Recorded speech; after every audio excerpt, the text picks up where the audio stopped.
ابو موسی اشعری رضی الله تعالی فرمایي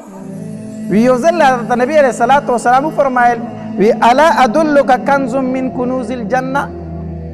ابو موسی تا ته جنت د خزانو نه زه یو خزانه نه خیمه چې تا ته درکما قلت بلا ما ورته د الله پاک پیغمبر ولینا د جنت د خزانه خو ما ته خامخا راکا وی نبی علیہ الصلوۃ والسلام فرمایل چې لا حول ولا قوه الا بالله لا حول ولا قوه الا بالله دا د جنت د خزانو نه یو خزانه ده د ځان سره که دا واخله دا داسې وظیفه ده داسې دم دی چې هر مسلمان دې ته حاجت لري هر مسلمان دې دم ته او دې وظیفې ته حاجت لري ته دې نه یو مسلمان داسې نشته چې دې ته ضرورت نه لري دا د پریشانۍ د غم کله نا کله سړی وایي که نه ما ته پریشاني ده ما ته ټینشن دی دا د هغې دپاره دم دی کله انسان ته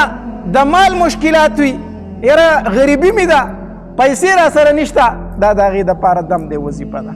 کله بیماری وي په کور کې بیمارو راکېستی ما یاره ډېر مشکلات دي په کور کې لا حول ولا قوة الا بالله د هغې دپاره څه دی دم دی کله د رشتو مسلې وي د بچو د رشتو یاره بچو ته مې ښایسته رشتې نه میلاویږي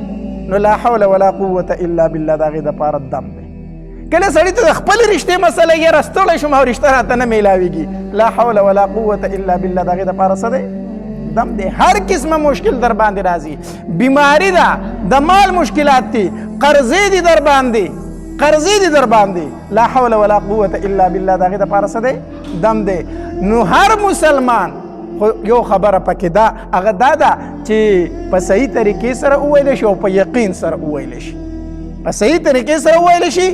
او په یقین سره وویلی شي چې یقین دی وي چې الله تبارک وتعالی په دې باندې زما حاجات سر کوي نو دا لا حول ولا قوة الا بالله ډېره بهترینه وظیفه ده او د ټولو نه وړوکی مصیبت چې په دې لر کېږي هغه د انسان ټینشن دی غمونه دي مصیبتونه دي پریشانۍ دي